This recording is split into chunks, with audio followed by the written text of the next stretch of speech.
All right, so obviously this past week was, I believe, week 6 of the NFL regular season. Uh, what game y'all want to start with? I'm fine with whatever. Let's start with them Steelers. All right, Gio, take over. Yeah. All right. So, as I said in the last podcast, if you guys are not subscribed, please subscribe. Right now, as I said in the last podcast, we could beat the Buccaneers, we could beat the Eagles, and we can beat the Saints. It just depends on what team what kind of team we play against, right, and what team we are actually, what the Steelers are. Last week we didn't have four of our secondary playing, top four secondaries. And I believe the Buccaneers only scored 18 points with having Tom Brady as their quarterback, which is quite well, in my opinion, just because our secondary let Buffalo run all over us, 38 points in the previous week. To only allow Tom Brady 18 points, I think that's great. Our offense was clicking, I feel like, for the most part. We got some great touches, and we came out with the win. It was a gritty win, like I said. We're going to come out with some gritty wins, hard-fought football in the next couple of weeks until TJ gets back, and that's what happened against the Buccaneers. That's fair. Go ahead, Someone's Sam. first. What's up? Someone had their first in that game. What is it? Kenny Pickett with his first throwing touchdown of the season. Right. Yes, sir. Yep. Unfortunately, he did get pulled because of a concussion, but Mhm. he will be back this Sunday night against Knicks Dolphins. We'll see what happens there. Tua will also be back, so we'll see what happens there. But yeah, to go off the Steelers, I think that this was a big win for them. It could be a big momentum swing for them. I think that defense showed up even shorthanded, and that just shows a testament to how talented they are as a defense as a whole. I'm not sure where that was the past 3 or 4 weeks before the Buccaneers game, but if they can continue to play like this for games to come, then I could see them beating the Saints for sure. The Eagles, I could also see them beating. I would agree because the Eagles, the past 2 weeks haven't been as good as they were the first 4 weeks, so that could also be a win. I would agree. So it really, like you said, it really depends on what defense shows up and if the offense can actually convert in the red zone as well. Right. And those were the two issues I had in the previous weeks, right? Was the red zone conversions, right? Converting those into touchdowns and into points. And we couldn't do that against the Bills. We kind of did that against the Bucks. We got to see what we can do against the Dolphins and their great defense, right? Even though they're banged up. So yeah, we'll see what happens there. But what are your thoughts on it, Nick? And what do you think is going to happen this week? I thought the Steelers played really well.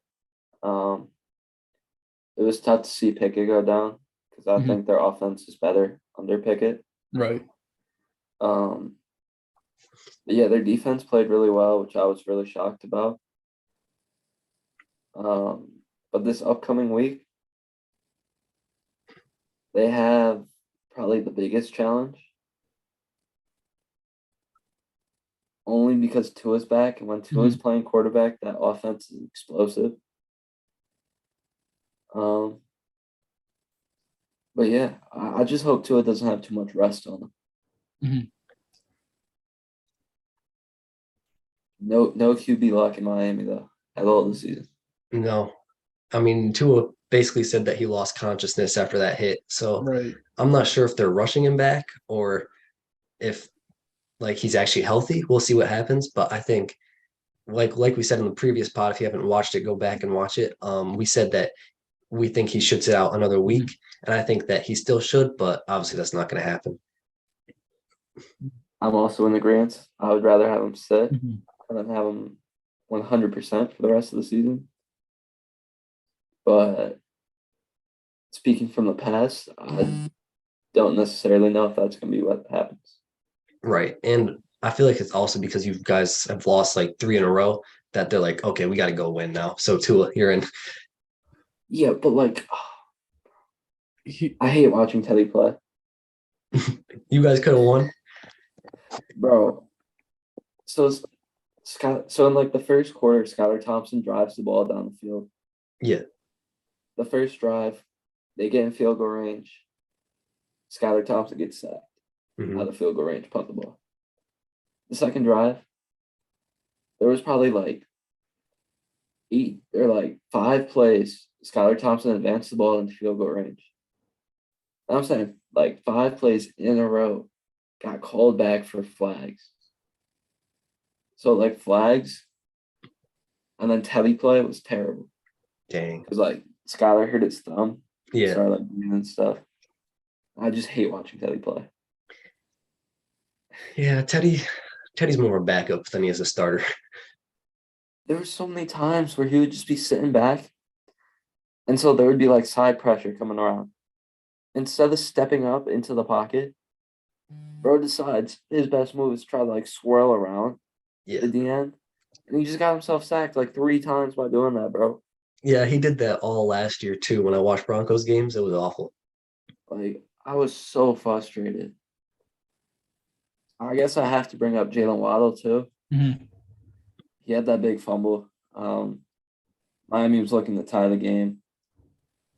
It just kind of popped out, and then Vikings recovered, and that was the end of it. Dalvin Cook ran another touchdown in. I mean, the only bright spot for the Dolphins, I would say, was Tyreek Hill.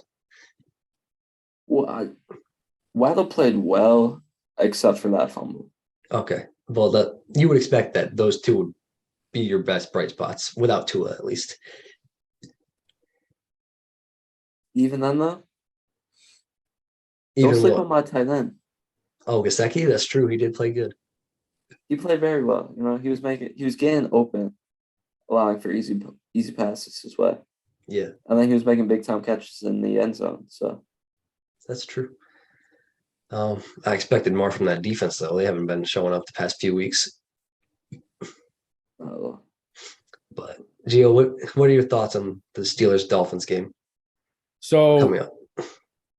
I had a quick question for Nick. Being a student of the game, right? Defense, in my opinion, in any other sport that I have played, it's more hustle than like skill. And since these kids got the opportunity, right, to play defense in the secondary where they normally wouldn't have had the opportunity, they showed out, they hustled and they played their own game. Do you think that's the case, or do you think it's more skill, especially in the NFL?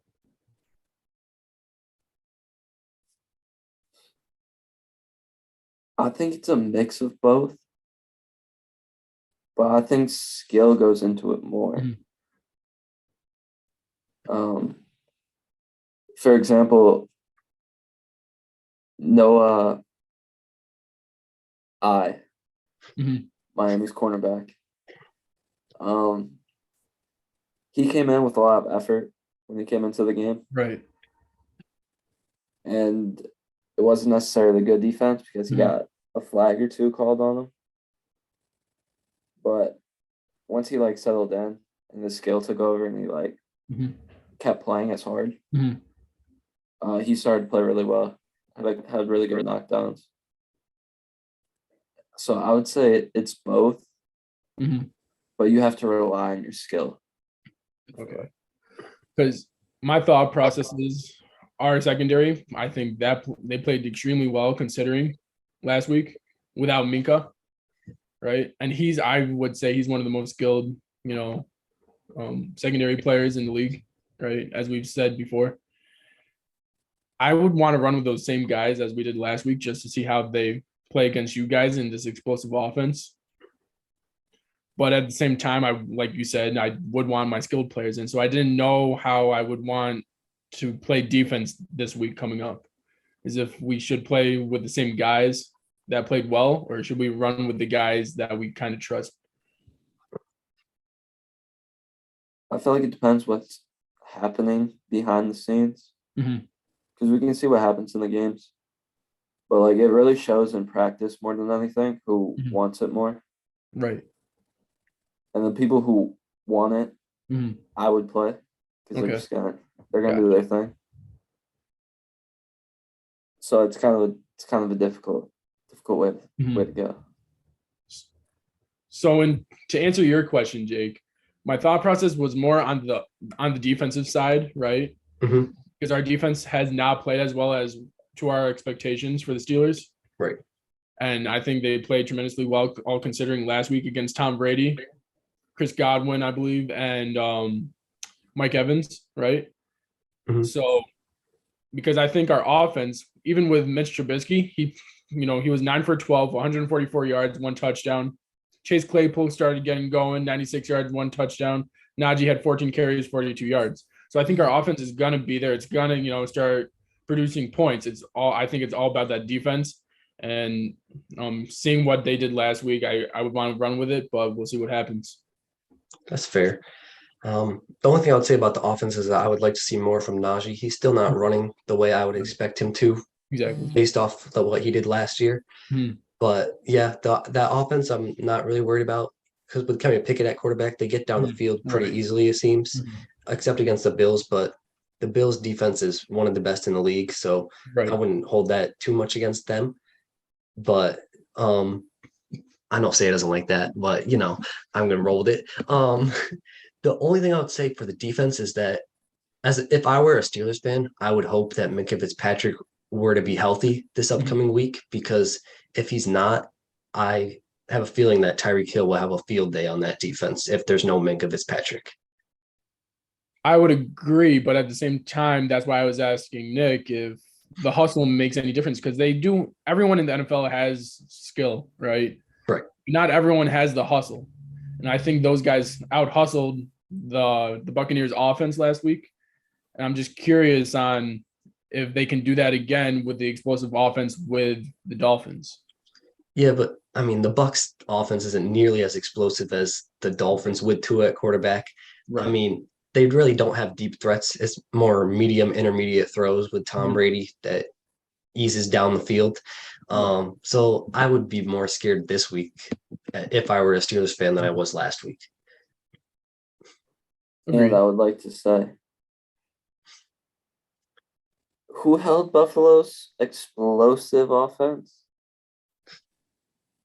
to only 17 or 21 when we played them?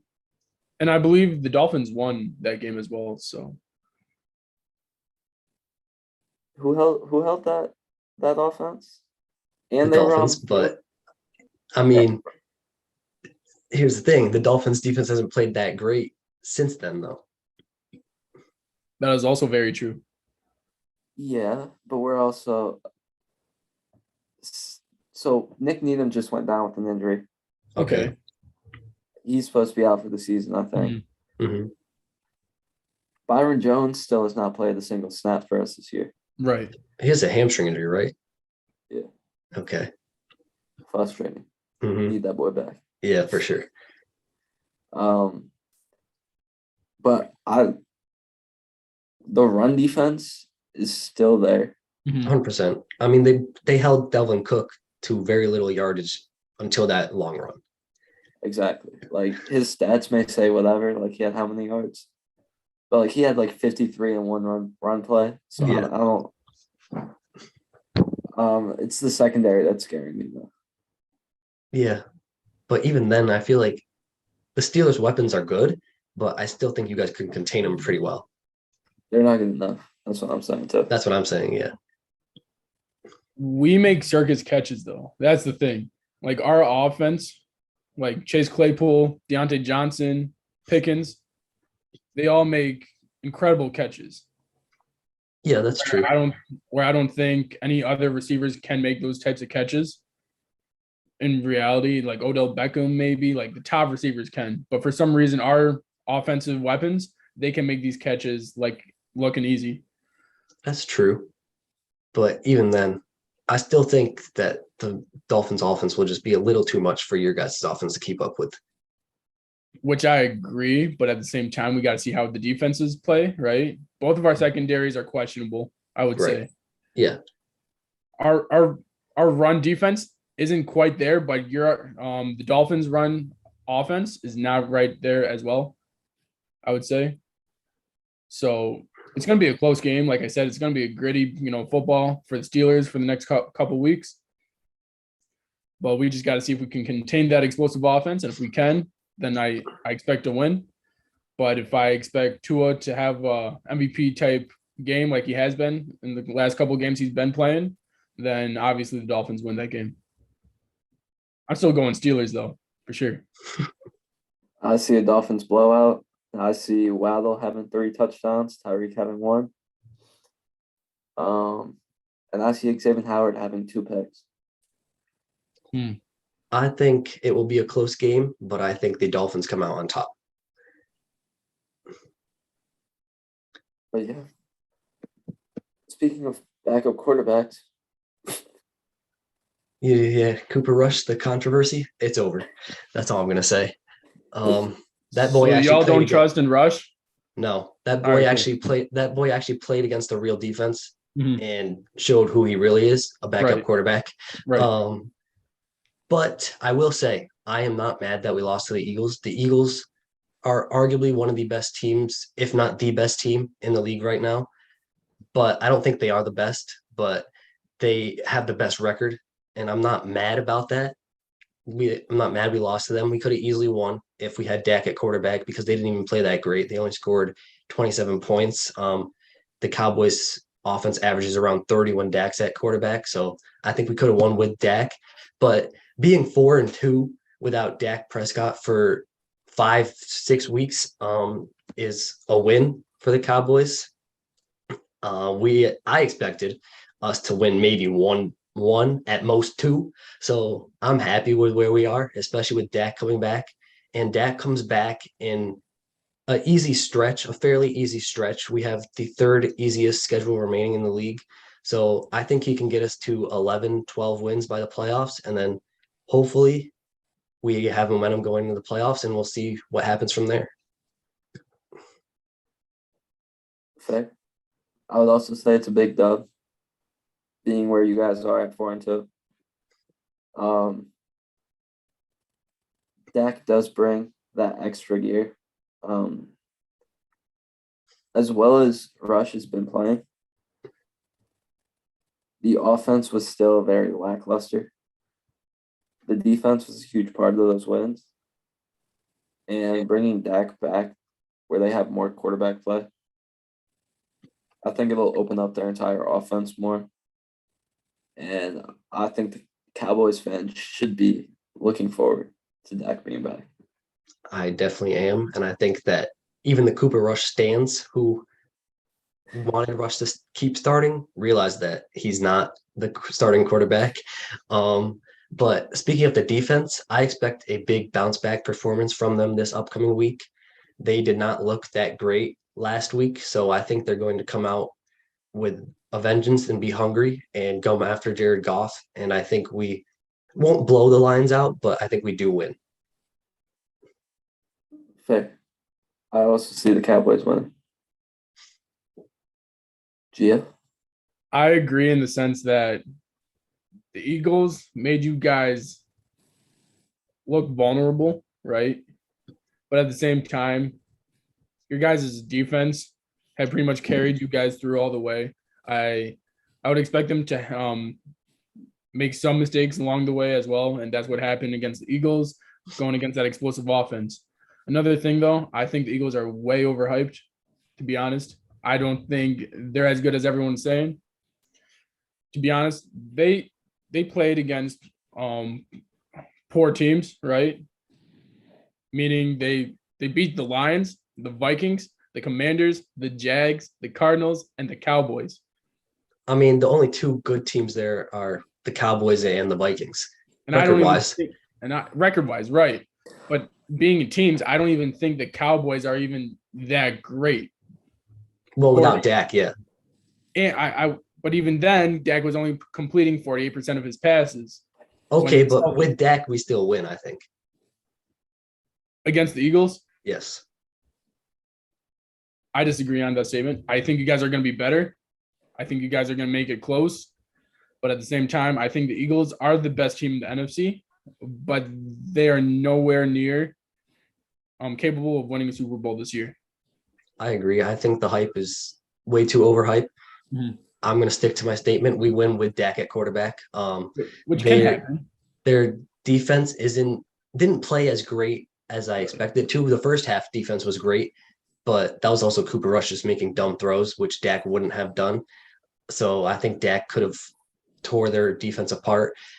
I think that their offense is also overhyped. Their offense, I mean, yeah, the Cowboys defense didn't play that great, but even then, their offense only scored 27 points, and really most of their points came off of field goals. Mhm. In the past few weeks, they only beat the Cardinals by 3. They Right. With the way the Cardinals have been playing, they should have blown them out. Yeah, I think they're definitely overhyped, and I don't think that they will win a Super Bowl either. Mhm. I'll go ahead if you want to. No, I'm good. Um, Say so for me, right, the Eagles, they have no one left in their schedule I think they can lose to, really, except for you guys, obviously. But at the same time, they're gonna go 16-1, right? Whatever the case may be in the regular season. Because they really don't play anyone else that gives them that competition of difficulty. They're gonna be like the Panthers in 2016, where they go like the Panthers were 17-2 in the entire season, right? Along with postseason. And then they lost to the Broncos 24-10. They looked unstoppable in the regular season, but they were nowhere near what the Broncos were. I think the Eagles are the best team in the NFC because I don't see them losing to really anybody. Like the Chargers, or not the Chargers, but the Rams are not there, the LA Rams, right? Vikings aren't there. We all know. Maybe the Cowboys, but at the same time, I really think the Eagles are a more complete team, have a better offense, and the Bills, I think, or Kansas City will dominate them. I would even say the Dolphins at this point in time, with an 80, I would say an 80% Tua can beat the Eagles, just I agree. because everyone else in the AFC is that much more complete than the Eagles are. I agree. I'll let Saya talk, and then I'll add a few things. But go ahead, Saya. Oh, what I was gonna say is I had something to bring up from a previous thing y'all were talking about. Mhm. Like good teams the Eagles had played. Right. Gio doubted the Cowboys, but not the Vikings. Right. I don't think the Vikings are really contending either. Right. I mean, yeah. they're 5-1, but who have they played? With that record, it's deceiving 100%. Sure. because they didn't even play good against a terrible offense, Miami, with No, Teddy Bridgewater leading the way. exactly. But also, I don't see the Eagles going to the Super Bowl though. Who do you see them losing to? Just because I don't see any great NFC team. The Cardinals. Okay, but okay. Not with the way they're Um, playing right now. I'll just say that. D-Hop's back now. Whole different Okay, team. but we'll see And what Robbie happens. Anderson. If they're We'll see what there. happens. I think we got to see how long Marquise Brown is out first. Mhm. What you mean? They just got D-Hop back. I Which know, is- but It's just not Marquise, great. I'm not saying the wide receivers core is insane, but I'm saying Marquise Brown will open that offense up even more. And he's expected to come back this season, I think. Yeah, he's out indefinitely, but the coach said he's out definitely a month. Only 4 games. Yeah, probably can come more back. though. Probably Yeah. I'll say probably 6 to 8. Yeah, that's spot on. I was gonna say 7. So I mean, but when he does come back, hopefully D Hop can help the Cardinals get some wins because that offense has looked so stagnant the entire season. But if they can stay afloat without Marquise, they can definitely wreak havoc in the playoffs. I would agree. Facts. But even like the Rams, I would say, even though they're not the same team, I also think they could beat the Eagles. Yeah, I don't see the Eagles going to the Super Bowl either. I maybe it's biased, but it's part biased, but it's also just that their team isn't as built as people are saying. I think that the Cowboys are a more complete team than the Eagles personally. I think our offense is better than their offense, and our defenses are equal, in my opinion. I'm not saying we will beat them or we'll even get that far because we have to get past the first round first, which we haven't done in years. So we'll see what happens. But um, if we do somehow meet up with them in the playoffs, I think we can beat them. But other teams in the NFC, I know Tampa Bay is not playing great right now, but I No, just they're can't. I can't count out Tom Brady after what all he's done in his career. You can't do it. So I think Tampa Bay could beat them. And yeah, I don't see the Rams playing this bad the whole year either. So if they meet up with the Rams, I think the Rams can beat them. one key factor to that I would say is experience. Right. You have Matthew Stafford, who's done it before, has rings. You have Tom Brady, who's done it numerous times. Mhm. This is like Jalen Hurts' first playoffs, I'm pretty sure. Yeah. So I just think the jitters will get to him, along with the rest of their very young team. Right. And I don't know if AJ Brown's enough, like, playoff experience to Right. push them all the way to the Super Bowl. Yeah. I I think it's gonna come down to Devontae Smith. If they do get that far, Devontae Smith is going to have a huge game in order to get them to the Super Bowl. Fair. But I think he could get it done, though. I think he could, but it's also going to have to be him and AJ Brown. It can't just be one or the other. Both of them have to. And you got to hope Hurts is on like he Right. is right now. Yeah. So we'll see what happens. There's a long season ahead, so I think the Eagles will lose more than one game. I could see them maybe losing 3 or 4 at most, but that's it. There would be 2 undefeated teams right now. Yeah. Someone gonna get hurt. Gio, any closing thoughts? I agree with you guys. Experience comes down to it, but at the same time, right now, Tom Brady's not looking like Tom Brady this season. We all know that. Matthew Stafford's not looking like Matthew Stafford. Everyone's looking different right now, and right now, the Eagles look like the best team in the NFC. Even though I don't think they're going to win the Super Bowl, they look like the best team in the NFC. And I just can't see them losing to one of these teams right now. It's fair, but playoffs are a totally different game. That's all I'm going to say. Gia was spitting straight facts right there. Right now, I agree with everything Gia said. Yeah, I 100% agree as well. But But it will change, I think. like I said, Again, there's right. a It's a long season ahead. Right. So yeah. But you guys want to move to the NBA? Yes. I'm done. We'll save the Lakers game because I'm going to take over there. So let's start with the 76ers Celtics. What are your guys' thoughts on how I know the 76ers lost, but I think they looked improved from last year. What are your guys' thoughts? You can go first because I'm going to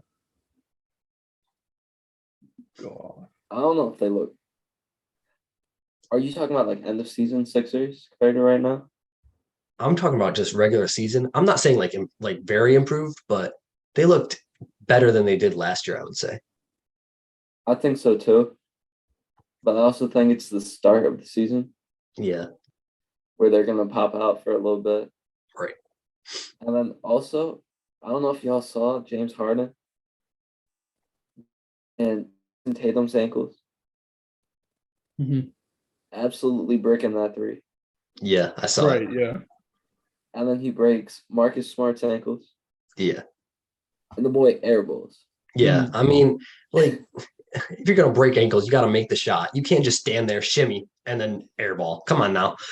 The worst thing is that he's getting like hyped up right now. Yeah, I know. He missed both shots that don't count. Yeah, exactly. I mean, I will say Gio was right in the previous pod. Again, if you haven't checked that out, go check it out. He did say the beard looks thinner and he is on a mission this year. I would agree. He looked very good last night, but obviously it wasn't enough to get the job done. I think that's more on Joel Embiid, though. He played absolutely awful, in my opinion. If you like, how are you a top big man in the league and you can't handle a double team? I think he's soft, and that showed last night. I think so too. Need more from JoJo, but yeah. So as I stated before, if you guys are not subscribed, please subscribe. We state gems all the time on this podcast. Just like Jake said, I believe James Harden was on a mission this year, and he showed it in the first game. Although he didn't miss a couple, key shots, right? When he broke a couple, great players like Jason Tatum and Marcus Smart, great defenders, he still had 35 points, 7 assists, 8 rebounds. He was 5 for 9 from three-point land, 9 for 14 from the field. In 37 minutes, he looks different. He looks a lot better, smoother, the way he plays. He looks a lot healthier wise. He's not huffing and puffing like he would be last season. So it's great to see him play, James Harden basketball again. For Joel Embiid, right? JoJo. I don't know what was going on with him last night. Just like everyone else is saying, we thought he would have a chip on his shoulder for not winning MVP. He obviously did not look the same. Although he had 26 points, those did not look like a dominant big man 26 points. He stood out like he was Anthony Davis out on the free throw line, right? Calling for the ball. He was not standing inside the block, inside the paint. If he stood inside the paint, I guarantee you he would have at least 35 points. He did not do that. He looked soft, like Jake was saying. He was not getting fouled because he was getting double teamed, and then he was creating turnovers. He was not playing great basketball. And to me, this is realization right now. Doc Rivers is at fault here. I've been saying the this. adjustment. I've been saying he's not a good coach, and it's I agree with obvious. you. I agree with you. I believe it's changed. I believe he was a great coach back in the day. I don't understand why he can't make adjustments like he used to. Even then, he wasn't making great adjustments. He just had great players like Kevin Garnett, Ray Allen, two of the best. Rajon Rondo, right? Paul Pierce, one of the best scorers of all time. That's why he looked good. It's terrible to see. It was the exact same play over and over for Joel Embiid. He would stand outside and, outside of the paint, get the ball, double team, make a poor play. He did get 26 points because he is that good, though, right? That's why he got 26 points. If it was any other center, I don't believe they would have got any points. It would have been a bad game for them. But 26 points is not enough. He's the most dominant big man, and he did not show that last night. I think that was disappointing for me to see, but I would also say the majority of his points came in garbage time when the Celtics were like, "Yeah, we won. Get your points." Right. So right. I don't count 26. I say he had more of 15 to 20, which isn't good for Joel. Mhm. I agree with you. He needs to get his butt in the paint more often, Mhm. on the block, posting up. You're not a Right. shooter. I don't know why he thinks he's a shooter. He's not. He needs to get on the block. I would also say the same for Anthony Davis. I will touch on that when we speak on the Lakers game. But Joel definitely needs to be in the paint more. And if he has the title of most dominant big man, you would think he would do that, but For sure. clearly he's not. And that's why I say that he is soft. He's afraid, honestly. I don't believe he's afraid. I just believe they weren't making the adjustments for him to play his game inside the paint. I believe the game plan was for him to be at, outside of the paint, get the ball. But for some reason, Doc Rivers did not make the adjustments because the spacing was all off after that. I think he got afraid because every time he went in the paint, he got doubled and made a bad place. He was like, "Oh shoot, can't go in the paint anymore." That's what I think. I also think, like you said, he was a little bit soft. He was playing against smaller players, and they were bullying him inside the paint. They were forcing him outside of the paint, which that cannot happen. No. I believe he.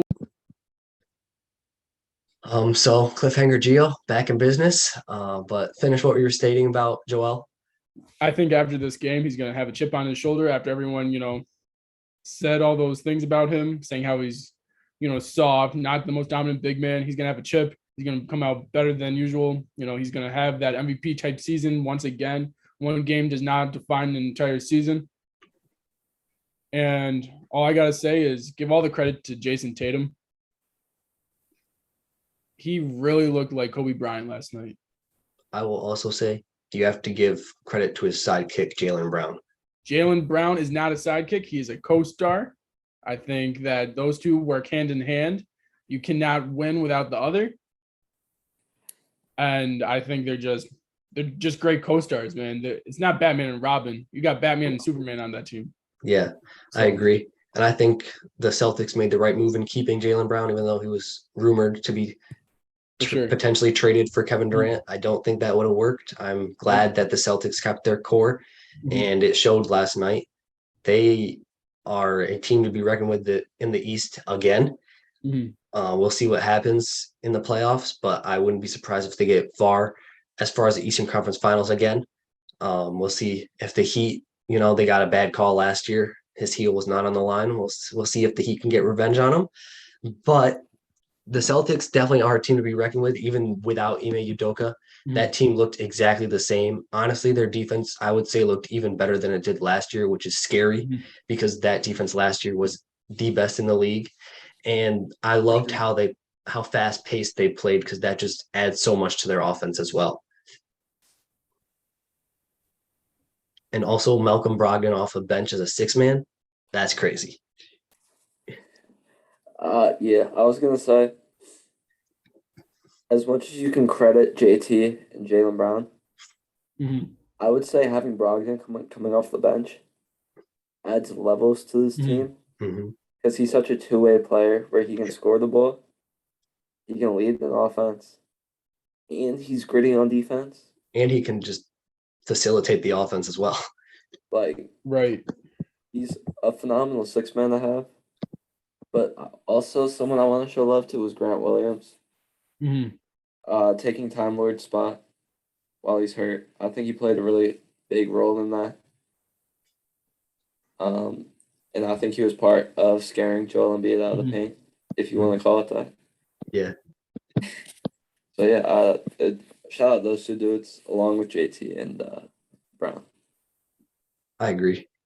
I wouldn't be surprised if Malcolm Brogdon wins 6-man of the year if he continues to come off the bench for the entire year. Facts. Only because Ty's starting now, so. That is true. But go ahead, Gio.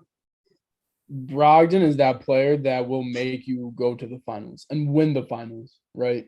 It takes so much off of Jason Tatum and Jaylen Brown's shoulders, responsibility-wise, that they have that guy to lean on if they're having an off night, right? Jason Tatum had an off night every single series. It's not the fact that he went off after that night. It's the fact that he had that off night, right?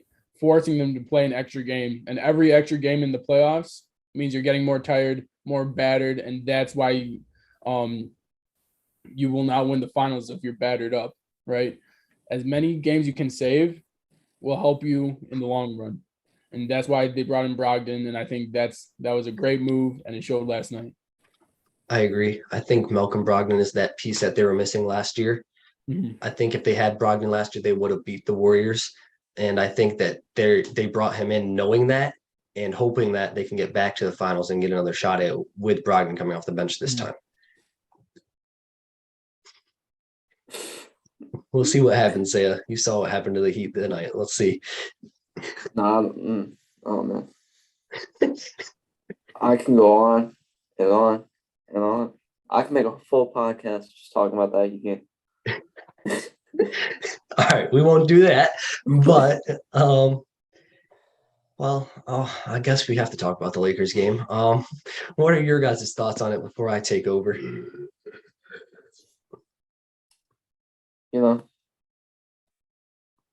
On paper, there's a big hole in that Lakers team. Yeah. There's a lot of wing depth that's very lackluster, especially seeing Jeremy Grant be traded to the Blazers. I think that would have been a great landing spot. Right now, I think they gotta try to move some of their point guards and trade for wing depth. Just 3-and-D dudes. You're not gonna get like a top tier 3-and-D player, I don't think. But even mediocre 3-and-D players, just go out hunting for them. AD playing soft I don't know if he's scared to get hurt again or if he's just like trying to be lazy like LeBron until the playoffs again. But even LeBron, I don't think had the best game. No.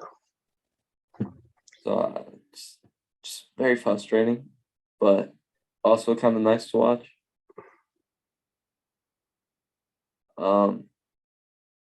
The Warriors played well too, but it's the Warriors and the Lakers, so it's expected that outcome, I would say.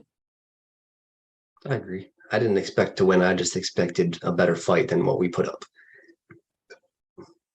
But Gio, what are your thoughts? First off, I didn't think it would be possible to get worse than last season. And they managed to do the impossible, right? And they did get worse. After getting worse, they re-signed Rob Pelinka to an extension through 2026. What has he done in his career as a general manager? He has done absolutely nothing. The team created that won the championship, I will state right now, was Magic Johnson's team. The reason Magic Johnson stepped away, got fired, whatever you want to say, was because I believe he was going to fire Rob Pelinka, which would have been the best move for that franchise. As we can see, he has done nothing for this franchise. Not signing DeMar DeRozan, not making a trade for Buddy Hield, not getting rid of Russell Westbrook when it wasn't working out, whatever the case may be. There is a blueprint to succeed with LeBron James. And it is written in ancient stone that you need to put shooters around LeBron James in order to win. As LeBron James stated last night, there is no shooters on that team. Just like Nick stated, there is zero wing depth. It is ridiculous to see a franchise as the golden standard for basketball, like the Los Angeles Lakers, be this awful. Having one of the best players in the league, LeBron James, this is one of the first years where I can say I don't believe LeBron James will be the best player in the league. And to me, that's sad to see. We've seen LeBron James be the best player in the league, the best player in the world for the past 19 years, I would say. 18 years, whatever the case may be. Kobe might have had 3 years in there, but LeBron was the majority of his career. And this is coming down to the end of his career.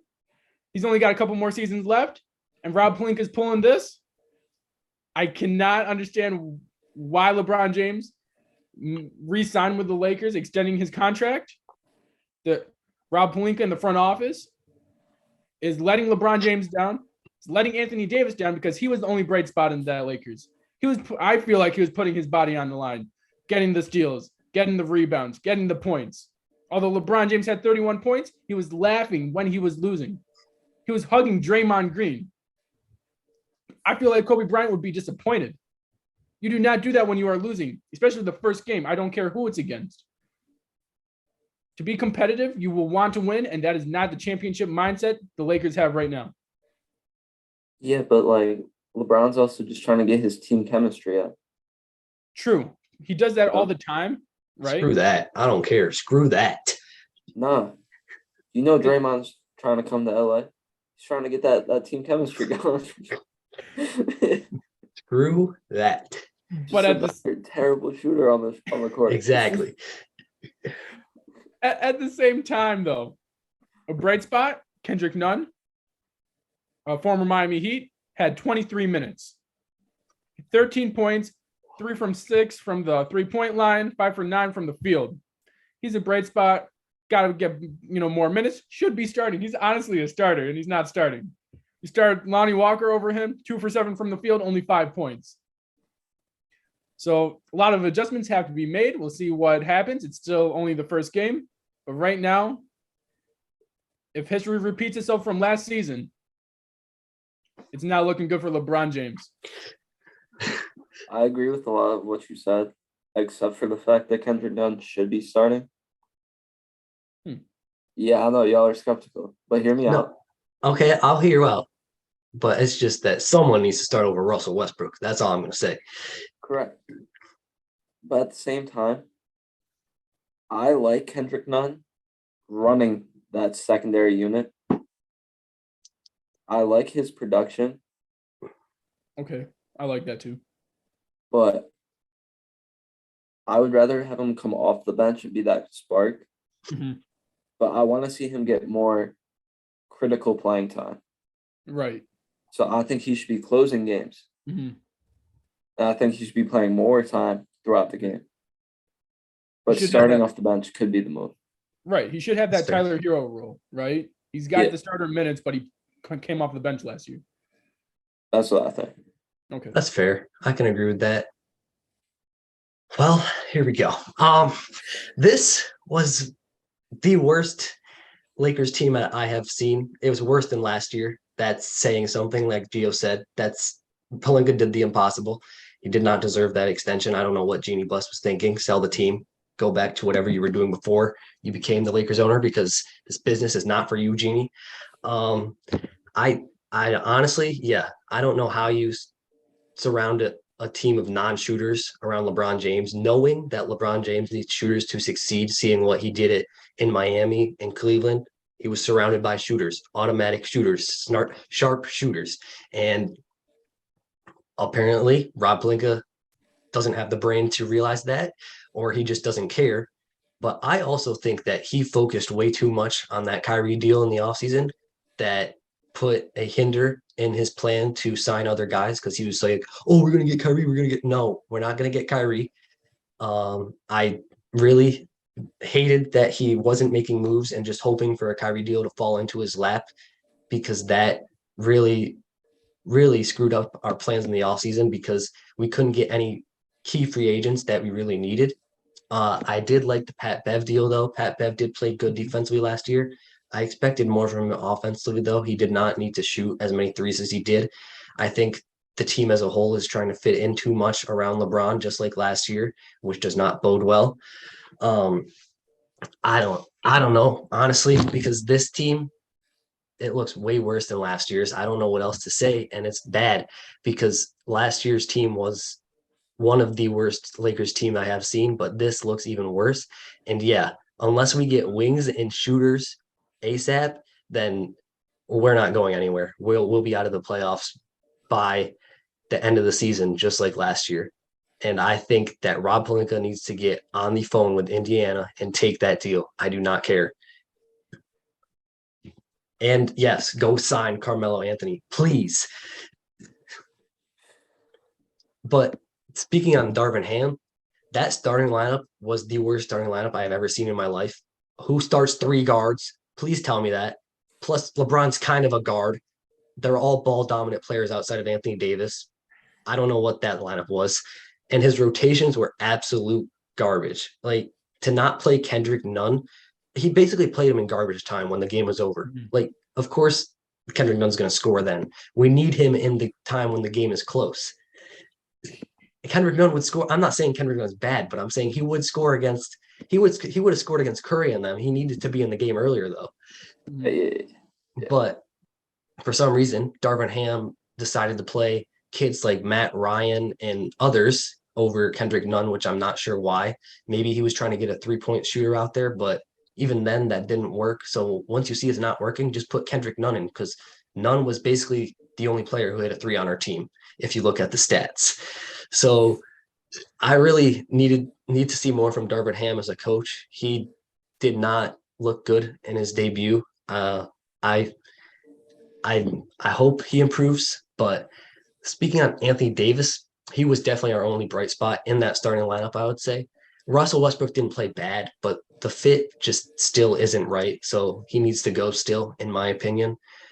Um, AD was definitely the only bright spot. He was the only one showing effort offensively and defensively. Yes, he needs to get in the paint more. He needs to stop shooting jumpers and settling. Because if you have a guy like Kevon Looney or Stephen Curry on you, just get in the paint and back him down. Because you're Anthony Davis. Like, go back to Pelicans Anthony Davis, where he was backing down players easily and dunking on them. I need that Anthony Davis. I Go ahead. he was the most dominant big man in the league. Right. We need that Anthony Davis to be successful. I don't know if, like Saya said, it might be because he's scared to get injured again. But even if that, I'd rather have you being aggressive and get injured than not be aggressive and be passive the whole year, because like him being passive is not going to lead to wins. Either way, we're going to lose. So I need him to trust his health and just go in the paint because I need him to be aggressive in order to win. And LeBron James, I said this in my recap video on Instagram, he was way too passive to start the game. Like, I need you, do not pull up from three. Please don't. That's not your game. Drive to the rim. You have Stephen Curry on you. Why are you passing it? Go to the rim. Steph Curry can't guard you. I think he was way too passive. I think it was, though, he was trying to feel out his new team. But at this point, I don't think you have the patience to try out. You shouldn't have the patience to feel out your new team, because if you want to win and win now, you got to take over as the best player. It's really that simple, in my opinion. Fair. AD was playing the 5 last night, Yes. which is huge for LA, by the way. I think the best Anthony Davis is playing the 5. But even then, I'd rather see not just defensively, but offensively be in the paint. Usually as a center, you want them operating off the block. And as you were saying earlier, we want to see OG Anthony Davis. So I just want to see your coach kind of implement playing AD as a true 5 instead of kind of like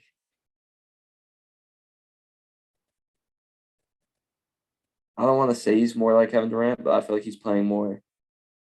Yeah, let me just take this jumper, call it good. Yeah, exactly. And that's not like, he used to be a good jumper, but like jump shooter, but like the past few years declined. I need to see you in the paint more. And just being in the paint opens up your jump shot too. That's what I was gonna say too. I agree with that entirely. Like, I don't know. It would do the same for Joel Embiid, like we were saying earlier. Just get in the paint for like the first half of the game, maybe. And then once they start doubling you, either pass to an open teammate or just like settle for a jump shot. But I don't know. I think Darvin Ham has a lot to improve on. I was not impressed. But yes, I would agree. Kobe Bryant is definitely looking down on us in disgrace for the past the past year. And then last night, he was even more disgraced. He would definitely be disappointed. And I am 100% sick of LeBron James laughing when losing. It shows me that he doesn't really care about winning anymore, in my opinion. And it also, I'm sick of the players making excuses after the game saying, oh, it's going to take a while to gel and all this and all that. Just own it and be better. That's all I want you to do.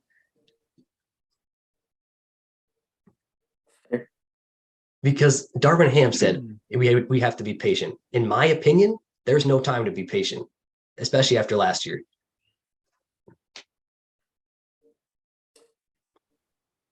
Yeah, he's not really showing it with his coaching stuff. Exactly. I mean, yeah, we had some key injuries. Thomas Bryant and Schroeder are out for 3 weeks each with both the same injury, thumb injuries, but I don't think it would have changed anything last night. I think you need Thomas Bryant to grow up a little bit. Yeah. I know like his offense is shooting the ball more than playing like big man for Thomas Bryant. Mm-hmm. But just having that other big body, I think would have benefited the Lakers last night. Yeah, but even then, like, I think we could have played Wenyen Gabriel more, and we also could have played Damian Jones, who was a DNP. True. Gio, what you thinking over there? I agree with most of the things you said, Jake. One thing is, I believe Kobe Bryant would defend the Lakers. Right. He always would. He is the Laker, for Yeah. sure. I just think they're not playing with a Mamba mentality. That's winning at all costs, working as hard as possible, leaving everything on the court. It's better to win now than to try to dig yourself out of a hole later. At the same time, it will take time with his team. With every other LeBron James team, is pretty much new every season, to be honest, except for the key, core players. Team cohesion takes a long time. Team chemistry takes a long time for the most part, unless you have an amazing coach like Eric Spoelstra, right? Like I would say Greg Popovich, like Steve Kerr, right? So unless you have one of those amazing coaches, team cohesion takes a little bit.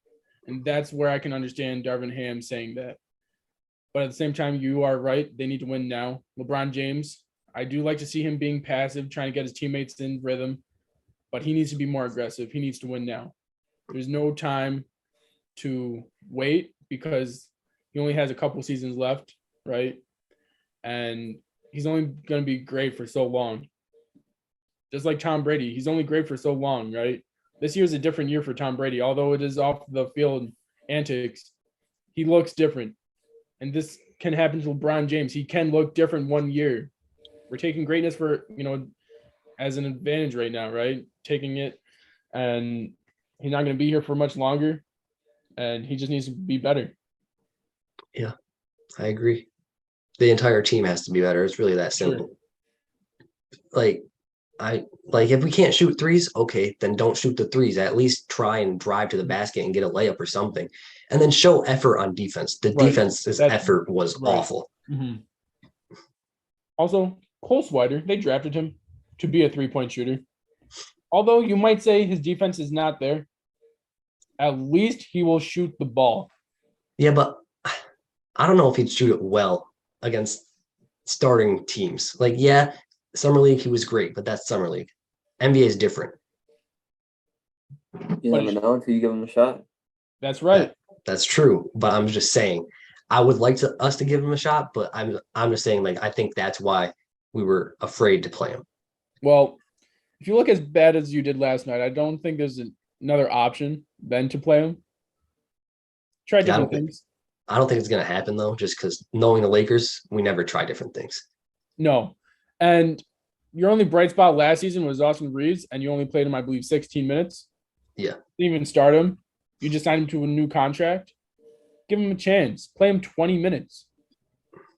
He plays great with LeBron James. He was – I love Austin Reeves. He's a great player, but he was playing awful defense against Steph Curry. I agree. Unless you're a lockdown, though, it's tough to slow down stuff. Okay, but he was getting back cut every possession down. All right, that's fair. Sorry, my bad, Gia. I agree. It's just the rotations need to be better. The whole team needs to be better, and until something clicks, I think the Knicks are better than the Lakers. I don't know about that one. I think we're just they are. No, we're both gonna be just as bad as we were last year, I think.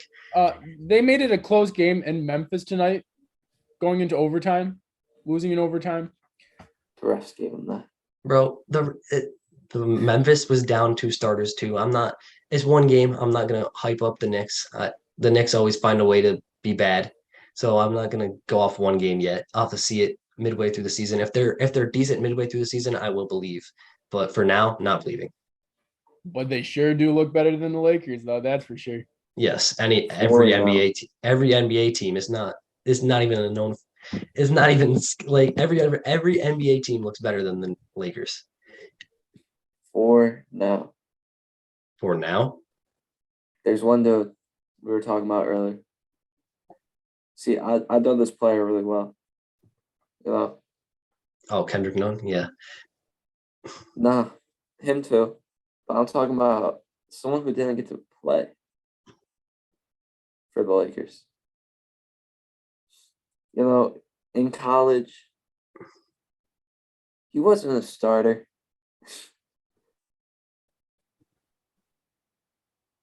Until someone got injured. Right? Am I tweaking on that? Cole Swider? Yeah. No, he was a starter. He was a starter. Yeah, he was a starter. Still, he didn't start popping out until someone got hurt. And then he stepped up to the plate.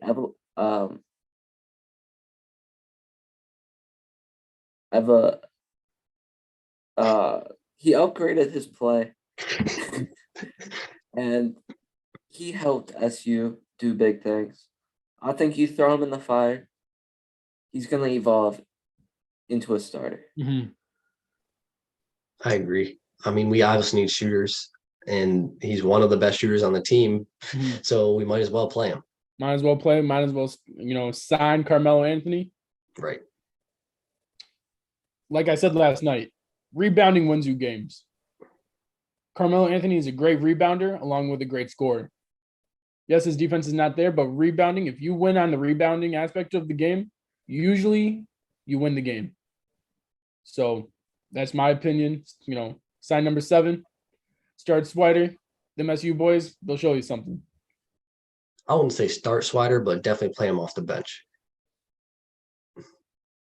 Trade for someone like,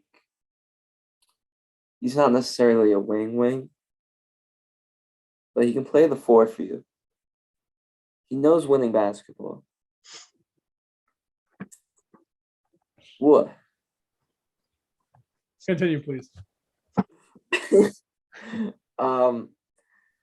There's someone on a rebuilding team.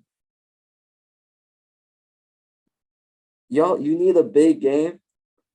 That's the only good game he's gonna have of his career or of the season. Go get Kelly Olynyk, a stretch 4, can play defense in the paint, can shoot the ball decently. Go get Kelly Olynyk. I'm not gonna lie. Kenny Olynyk is actually balling for the Jazz right now. I did check the stats. I wouldn't mind Kenny Olynyk because he can play defense, he can shoot, and those are two things that we need most right now. And he also can rebound the ball, like Gio was saying. We did rebound well last night, but it always helps to have more rebounders on the team. But yeah, I wouldn't mind getting Kenny, but the trade I really want, and I don't care about the picks anymore because we're in win now mode. If you're in win now mode, you don't care about picks. And plus, all these picks are going to the Pelicans anyway. Get rid of them. I think we need to make that Indiana deal. Miles Turner and Buddy Hield would improve our team at least 50%, I would say. I agree, because both of them can space the floor. Buddy Hield's not a great defender, but Miles Turner can also hold it down in the paint. A great shot blocker. It'll just boost the defense and offense. Right. And personally, as a Lakers fan, I like AD at the 4 better. I think he's more aggressive at the 4 than he is at the 5. And I think with Turner there, he would be able to play the 4, which is his natural position. I'd agree as long as AD's the one playing in the paint on offense. Right. That's fair. Because Miles Turner is one of the better 3-point shooters. So I'd rather have him kind of spacing it a little bit, or they could even rotate off. Yeah, I agree. But like we said, unless the Lakers make changes soon, it's going to be the same as last year, if not worse. So hopefully they make changes, but I don't see it happening with Rob Pelinka as GM because, like Gio and I were talking last night, Gio said he never makes ballsy moves, and I don't expect that to change.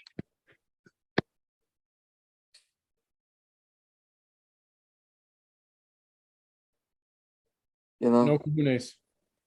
What'd you say? What, Gio? No kahunas. All right, go ahead, say. I was thinking about this. Another guy the Lakers could go after. There's this dude on a rebuilding team. They don't want to play anyone that's going to add wins to their team besides their youngins. There's one player that escaped the organization, go play in LA. Now it's time for the Lakers to go free another. You ready? Yeah. Eric Gordon. Eric? Go get him from the Rockets. Eric? Yeah, I could definitely see that. He is older, but I think he would definitely improve our team, shooting wise, especially. And he's also not a bad defender either. And I don't think you gotta give too much for him. No. I think you could give up maybe 2 second-round picks, and then you could still probably make that Pacers deal. Yeah, I agree. But like I said, history shows Rob Pelinka stands still and doesn't really care. He just watches the team implode, and I don't expect that to change. There's another guy.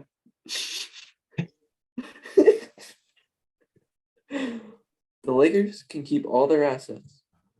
They can trade for Eric Gordon. They can trade for Buddy Hield and Miles. Turner, yeah. Yeah, I don't know why. All I wanted to say was Miles Gaskins.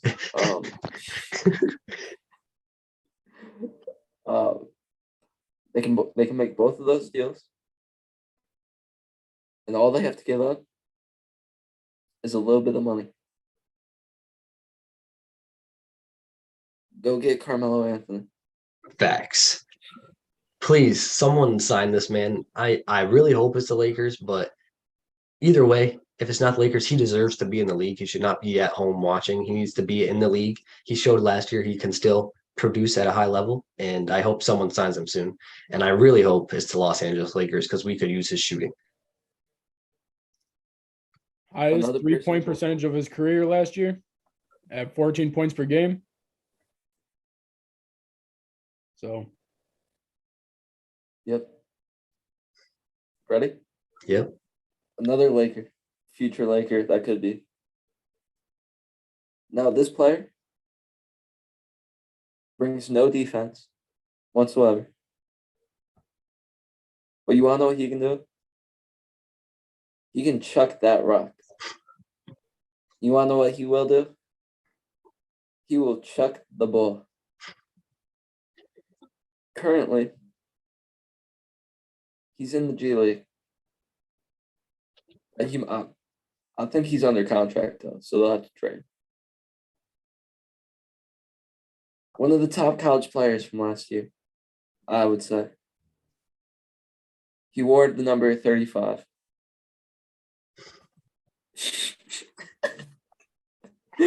Go get Buddy Boeheim to the Lakers. Oh my. I'm a buddy stan. Yes, Buddy is great. But yeah, I mean, 3-point wise, Syracuse wise, yeah, go get Buddy for the sake of it. Because we need 3-point shooters, honestly. So at that point, I mean, honestly, I just would take anyone at this rate. Based off last night, give me anyone who can shoot the ball and who can defend wings, and I'll be happy. Because listen to me now. Once upon a time, 4 years ago, maybe longer, there was this little kid named Nick who said Buddy was the future of. He said Buddy was the future of Syracuse. No one believed him. People hated on him. Then Buddy ran SU. That same kid will come out right now. Buddy will be the future of the Lakers, future NBA superstar. One of the greatest to ever do it. Might even surpass LeBron and MJ. Just give him an up. I'm just going to make one more bet. Well, Nick Saya has one of the biggest Hail Marys of the pod so far. We're going to let him continue on what he was saying about Buddy Boeheim potentially being better than LeBron James and Michael Jordan. I'm not sure where that came from, but keep going. The last thing I'm going to say. If I'm LA, I'm trading LeBron and AD for Buddy Boeheim. I'm telling you, he's the future of the league. On that note, I'm out.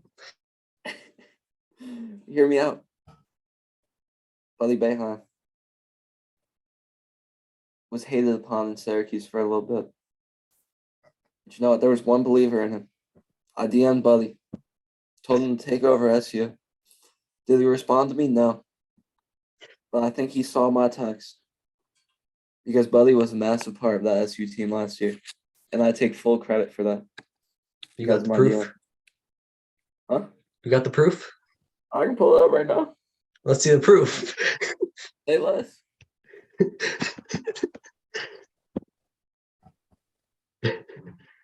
But no, we're not trading LeBron James and Anthony Davis for Buddy Boeheim. Gio, I are you don't okay have proof. over All right. You can call me a liar, but that's why it happened.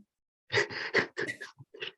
We are not trading LeBron James and Anthony Davis for Buddy Boeheim. I'm sorry. No, What do you mean?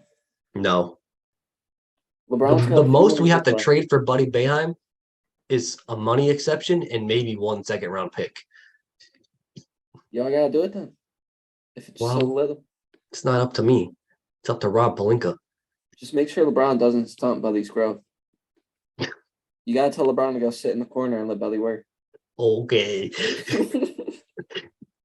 Obviously, all jokes go aside.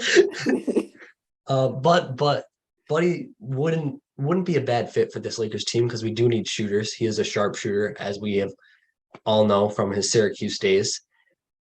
So obviously the Pistons aren't using him. We could easily use him as a shooter at least. So I wouldn't mind the move, to be honest. You know what? Go sign Deion Waiters too. No, Dion can stay away. Go get Michael Carter Williams. Oh my God. Find Raheem Christmas wherever he's at. It's become a Syracuse. Make them Syracuse and they'll be good. Oh my God. Okay. Oh, moving on. But yeah, all jokes aside, the Lakers definitely have to make changes, like I said. But on the side of the Warriors, I think this team is poised to go back to back. They are very scary. It's going to be very hard to beat them. The only team I can see beating them is the one they'll see in the finals, in my opinion, the Miami Heat. But I still think they beat the Heat personally. I think they go back to back. I don't see anyone beating them in the playoffs because they kept their key core together and they're just so good. They didn't even play that great last night, but they still scored 123 points. That just shows you how good they are. And I don't see anyone beating them in the playoffs.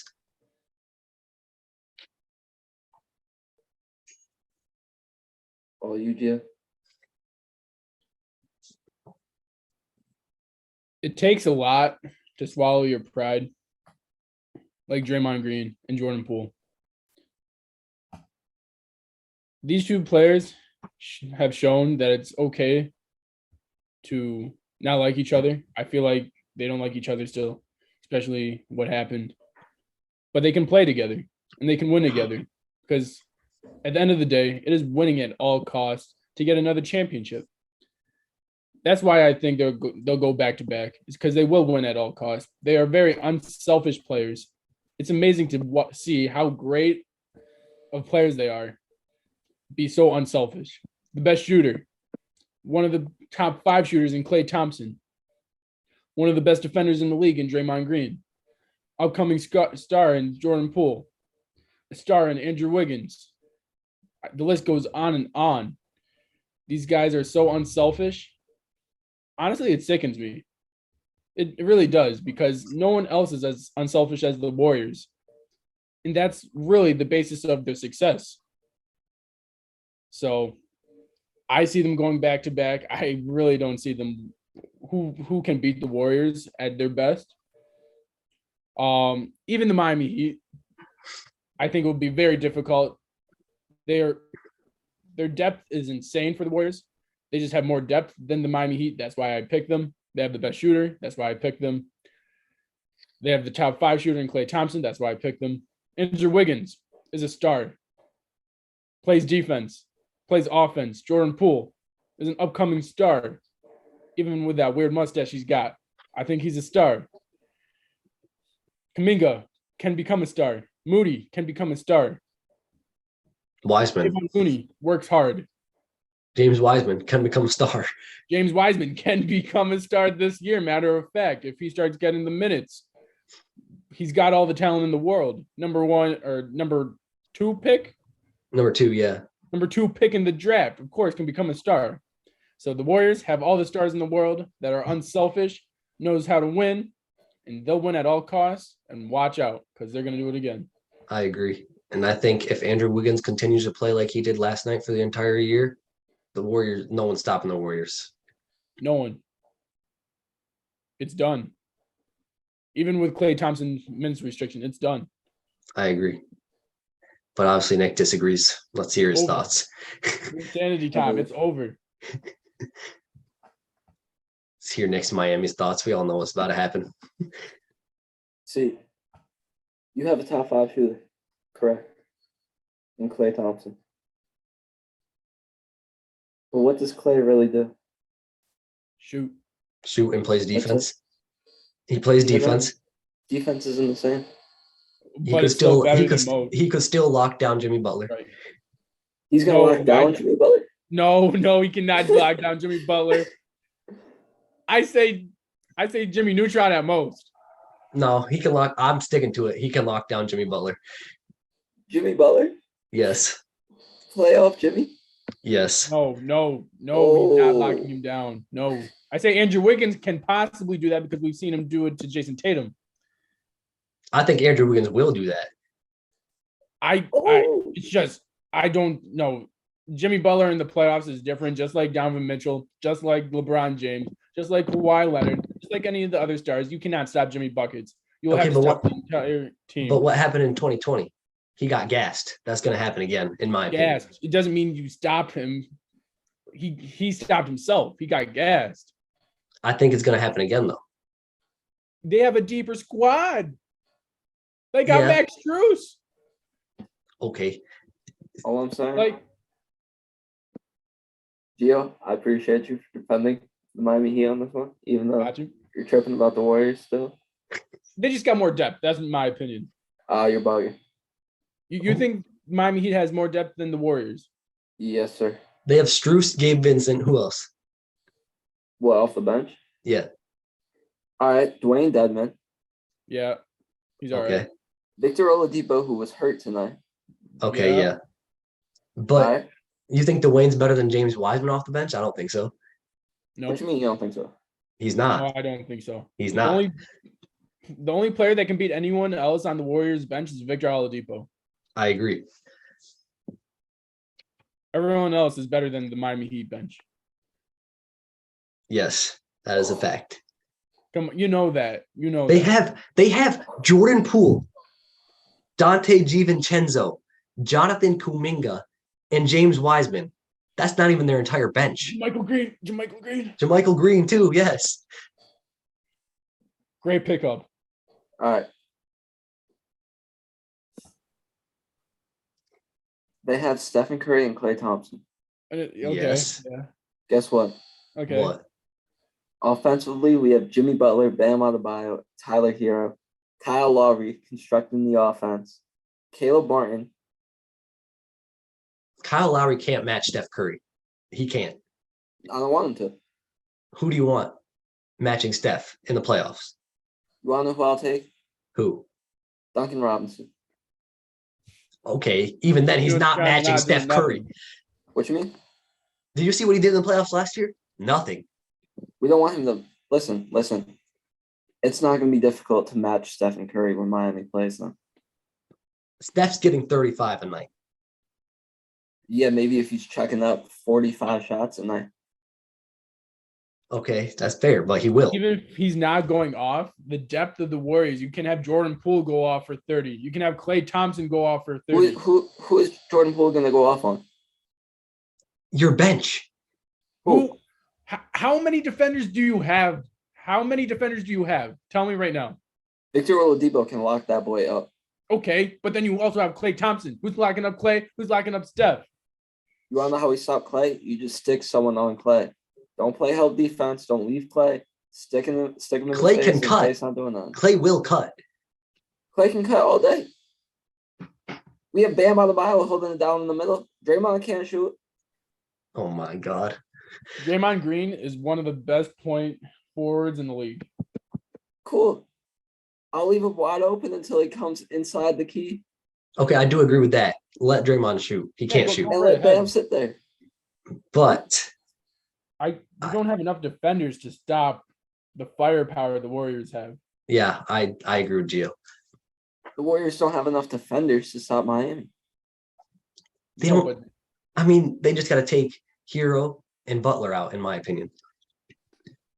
If Yeah, you we all take saw those what two happened. out, if you take those two out, you have a good chance to win. How are you going to take both of them out? I We mean, got Andrew Wiggins on Jimmy Butler, Klay Thompson on Tyler Hero. and even then you got Draymond Green defending whoever else. Bam? Yeah, might as Draymond well. Green's defending Bam, yes. Yeah. Eating all No. day. No, it is No, not. he's not. Come on.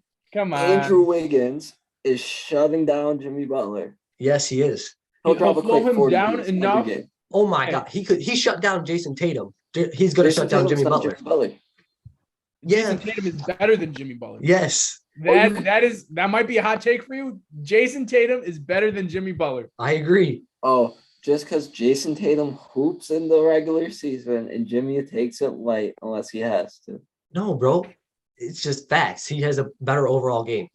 Right. It is a more complete game than Jimmy Butler right now at a higher level.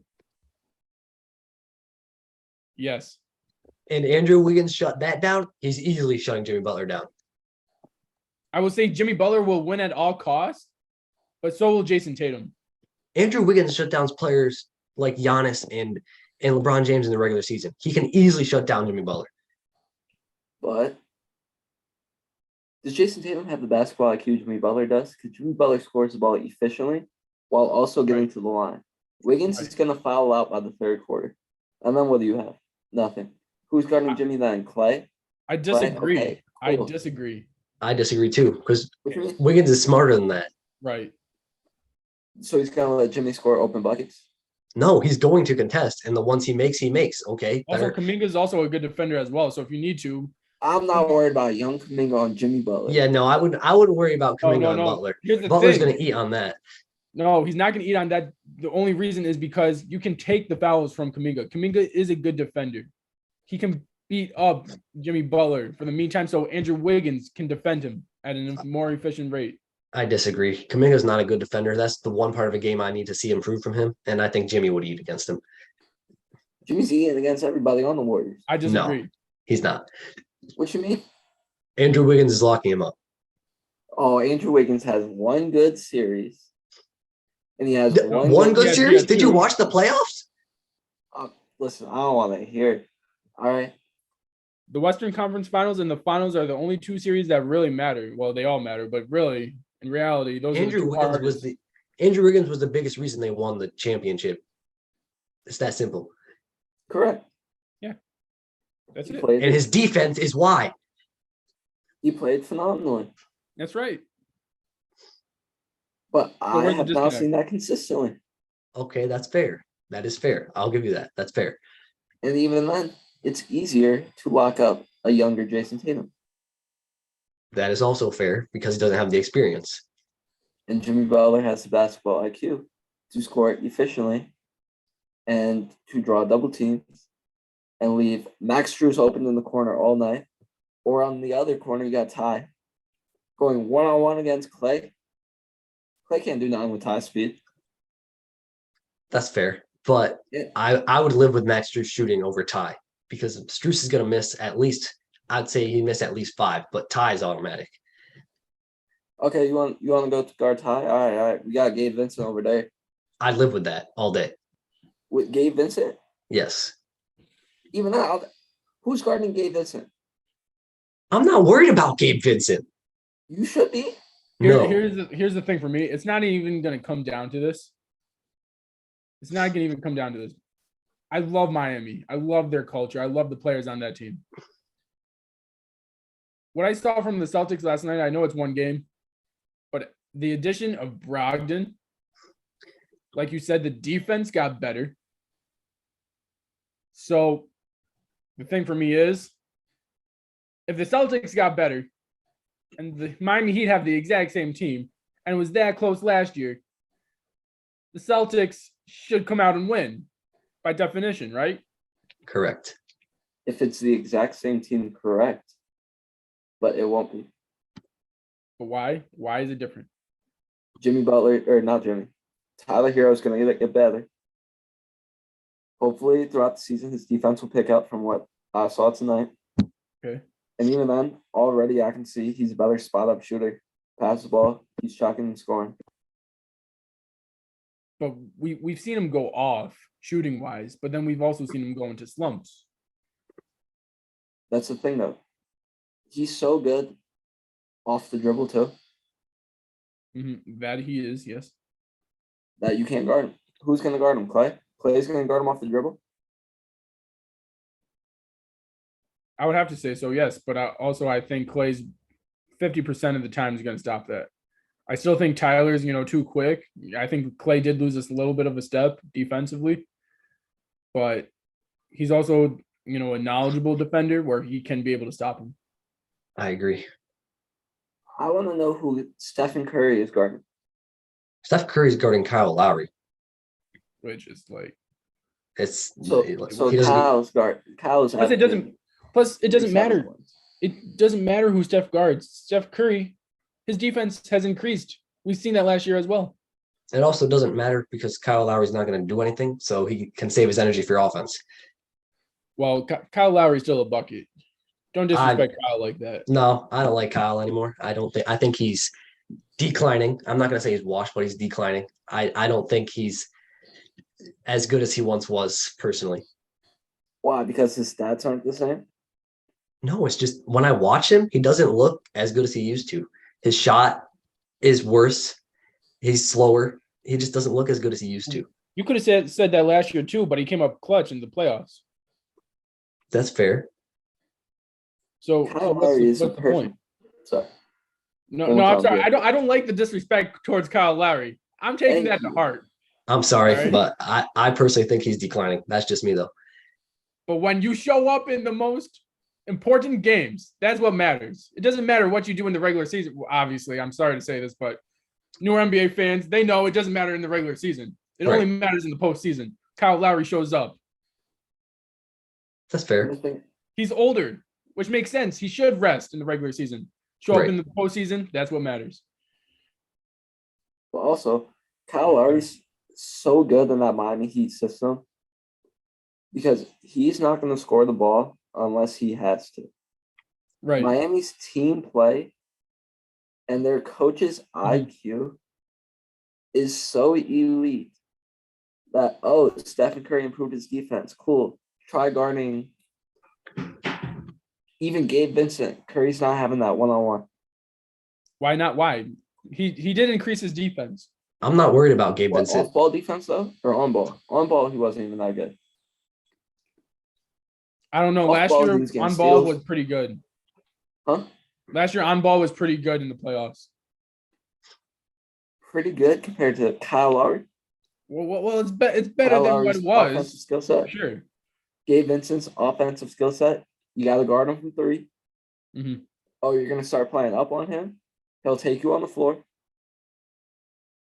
Oh, you're going to play back on him? He'll take the jumper. He can hit pull-ups now. Mm-hmm. So, good luck to Stephen Curry trying to guard my boy. Right. But here's the thing. I think people disregard because of how great offensively the Warriors are. They are just as good defensively, if not better defensively, because that's what wins championships, right? That's what won them the championship last year and the previous championships in the previous years. So I just think their defense is better and they can go up against the Miami Heat. I agree. But I don't know. I don't know if I'm saying the Warriors defense is better than the Heat defense. That's kind of I give the edge of the Heat of the defensively, the teams, the Heat have the edge, but offensively the Warriors have the edge. That's why it's an even matchup, I would say. I don't think it's even, though. Why You're not? right, because it comes down to depth. That's true. And Miami wins it. No, the Warriors win it. What do you mean? We already talked about it. The Warriors have the best bench in the league. I'm going to say it right now. And the Heat have like 3 players on the bench. Well, I would say the Celtics might have the best bench. Okay, that's fair. But it's really close, and that's why they got Brogdon, and it's going to be special. If those two teams match up again in the finals, yeah, it's going to be something special. Right. So, speaking of the finals, do you guys want to make your predictions since we're already on the topic? Yes, sir. We'll give say of the floor. We already know who's going to come I'm out of going the last. East. I'm going last. All right, Gio, you go first then. Okay.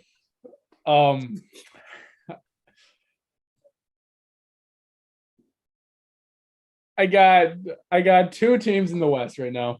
Okay. They're not looking that great right now.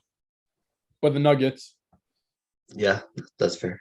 I do not trust the Clippers organization, or else I would say the Clippers, because they do have a stacked team. But the Nuggets are, I think, once they get into a groove, they're a very scary team, and they have a lot of heart. I agree. The Warriors are another team, and I would even throw in there the Minnesota Timberwolves, because they're a wild card, right? If Anthony Edwards becomes a superstar this year, they'll be a special team. That's fair. So, but I'm gonna have to say Warriors. They just look so good. It's look like they didn't even miss a beat. You know, there's no championship hangover. They're right there again. They look hungry again. It's crazy to look at that. After 4 championships for their star players, right? They're still hungry. On the East, though, you got Miami. You got Boston. I don't say this 76ers just because we saw them last night. Got the Cleveland Cavaliers depth-wise. I think once healthy, they can be, forced to be reckoned with. I know I just said that Boston has great depth. Also, the Miami Heat, we've seen them do it over and over again. It's very tough between those two teams. I'm going to have to say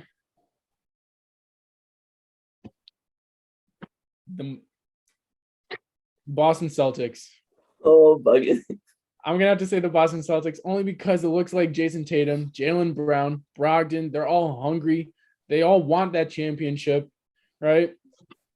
And then, like you said, Time Lord, he's coming back. He's coming back. Going to add another depth piece to that team, along with Williams as well, right? He's a great defender. He's the new Draymond Green, in my opinion. And then you also got Marcus Smart. It's just a crazy team. It's the same Miami Heat team. It's a better Boston Celtics team. And I'm sorry to say that. But I got Boston Celtics and the Warriors going back to back. I know it's tough because that doesn't usually happen unless you're, the Warriors and the LeBron. So we're going to see that happen. It's going to be close, though. I would love to see Miami in the finals, though. I agree. I think it's going to be a rematch of last year's finals. I think adding Malcolm Brogdon to the Celtics team is a big lift for them, and I think it does lift them over the Heat again, personally. I think that the Warriors still win because the Warriors, like I said, they're just the best team in the league still, which is insane. As Gio said, it looked like they didn't miss a beat, no championship hangover. They're just balling, and I think there's no one in the league that can stop them. Even with Malcolm Brogdon, I still don't see the Celtics winning, but I think it'll be a rematch of last year's finals because the Celtics got even better than they did last year. So I think that puts them over the Heat. Crazy. Can I make a prediction real quick of what you're going to say? Yeah, go ahead. All right. I'm guessing the Miami Heat, obviously. And then I'm guessing the New Orleans Pelicans. I mean, it's a good guess, No. It's going to be Miami Thunder because the Thunder are going to be the 6th seed. Hey, you took my joke, though. I was going to make that OKC joke.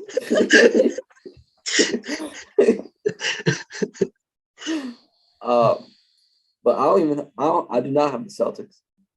Okay. Obviously. I don't even have the Celtics top 2. Who's top 2? Yeah. The Miami Heat, who's going to make the finals. Uh-huh. And the Bucks. Okay, that's fair. Yeah, the Bucks. That is fair because the Bucks were close to beating the Celtics. And I got one question. What? Yeah. Who's guarding Giannis on that Warriors team? No one. No one's guarding Giannis. Just saying. Do you think the Buck? Do you think the Buck could beat the Warriors in the finals if you had the Bucks in the finals? Yes, because Giannis is dropping 50 a night, in my opinion, or close to it every night. That's just so crazy to me that the Warriors have so much depth, great players, and then you have one dominant player like Giannis Antetokounmpo, Drew Holiday, and Chris Middleton just alone, pretty much wreak havoc and beat that squad. And the Celtics with Jason Tatum and all those pieces we just mentioned can't beat them.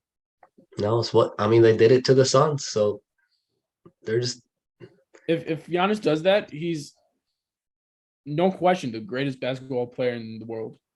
honestly. I already gave them that title a I while think he's the ago. best in the league right now, but there will be no question other than Jimmy Butler, but obviously. Like, All right, so All right. continue. Sorry. but the only chance is Mhm. the Bucks have to go through Miami, That's right. and you know Miami, they ain't gonna lose to the Bucks. Ain't gonna lose to the Bucks. No. So the Celtics best hope they catch Miami in the Eastern Conference Finals, That's right. and they best hope Miami has to beat Milwaukee to get there. Or the Cavaliers.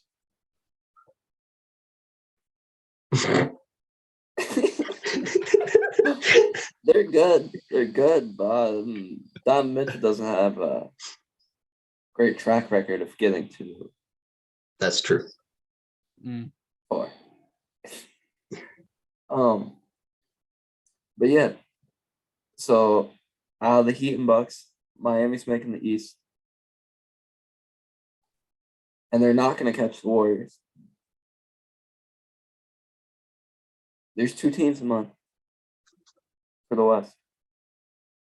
3 teams. I was gonna make a joke about OKC making the finals, but Jake beat me to it.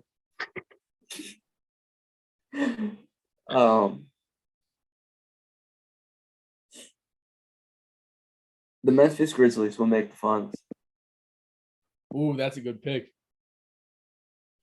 You want to talk about depth? That's depth. Why aren't we talking about the Grizzlies? That's fair. That is fair. I just thought because of last year. Oh, Yeah. they're like first playoff run. Now they experience. No, they were experienced before though. Now They they were experienced before. They were not experienced before. They were not. They were. had the season prior to that for experience. Yeah, but that was like the play-in. That's a play-in. That's not experience. I still believe the Warriors would beat them just because of Steph Curry, great shooter. I do too. I still believe that as well. Andrew Wiggins. Yeah. I still believe it, but I wouldn't be surprised if the Grizzlies do beat them because they were close last year. They gave them real trouble. Yeah, sorry. Who's guarding Ja? Andrew Wiggins, Okay. Who's gonna guard Jaren? Draymond Green. And then, so who are you gonna put on Steven Adams? James Wiseman? Yeah, why can't they switch up the lineup like that? They can. Right, exactly. So they can put James Wiseman up there or Kayvon Looney, and he did just fine last year. Yeah. Okay. What about when Brandon Clark comes in the game? James Wiseman comes in the game. That's right. And you think James Wiseman is better. wow. Yeah, that's right. Who's guarding Desmond Bain? Klay Thompson. You're confident in Klay Thompson guarding Desmond Bain? Yes. I am. Yes, I am. And even then, I'm living with Desmond Bain beating me over John Morant if we lose. Right. And I don't think you're going to lose because Ja would have to play remarkable. Right. Who's guarding Trey Jones? Not worried about him. Well, he did just, come up clutch tonight and help, But the Memphis Grizzlies beat I'm the Knicks. going to live with him shooting threes because he is inconsistent from there.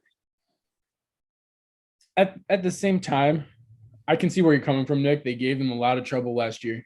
And if they are healthy, Right. Yeah. I can see, them winning, say, it's out of 3 series, but really it's only 1 series. I can see them winning 1 out of 3 series, in the next 3 years. And this could be that year, right? I agree. So I see the Grizzlies beating them. So Oh, you mean being the Warriors? Yeah, beating the Warriors. They can beat the Warriors, I would say, in the next 3 years, one time in a series. But, I agree. but. So yeah, you got the Grizzlies and the Miami Heat in the finals, and who's taking the crown? If That's you don't mind me obvious. asking.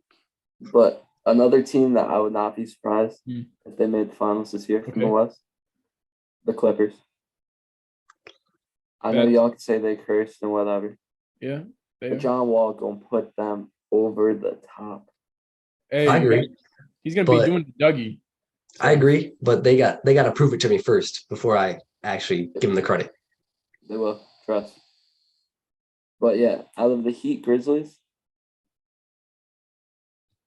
the Grizzlies are a good team. Mhm. They don't have a Jimmy Butler though, They or do a not Bam have Jimmy Adebayo, Buckets. or a Tyler Hero. That's right. They just got Ja and some role players. That's true. Not Desmond Bain. You were just saying Brandon Clark, Steven Adams, Darren Jackson Jr. Nick's Compared bias to is the coming out. Compared to the Warriors, they're great.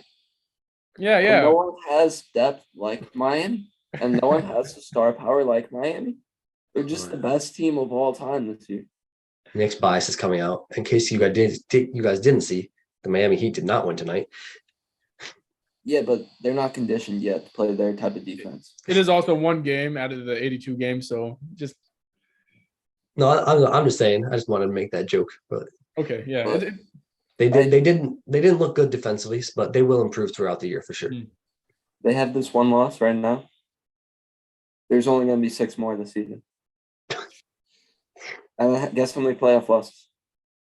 are you going 16-0? 2. Oh, too low. Okay. Miami will lose 2 games in the finals. That's it.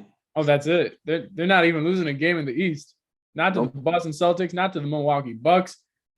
I Ooh. can see the Cleveland Cavaliers taking one game from y'all, to be Ooh. realistic. What do you mean, Ooh. who? Donovan Mitchell by himself What you mean? can take a game from y'all. No, he can't because he does no playoff success. You throw Jimmy He can Butler take a on game. Donovan. It's not a series. It's a He game. can't. He can't wins even take it. games. I don't think he He can can't because he becomes non-existent in the playoffs. He doesn't Donovan score. Mitchell plays No. non-existent. Can play nice, but I mean, he can play nice, but like he's inconsistent. it's not winning basketball. Right. It's individual. And guess We'll see what? what Kyle happens Lowry, with. We'll see what Kyle happens. Lowry, clamping that boy up. The only one that can beat the Miami Heat is a Heat. Nobody. And D-Wade exactly. 2.0 can beat the Miami Heat. Huh? D-Wade 2.0? Okay, let's not put a spider on that yet. Come on now. Yeah. D-Wade let's not. 2.0? No. He's got the Miami Heat culture locked in his veins already, and he's not even a Heat. But who knows D-Wade the best and how to shut him down?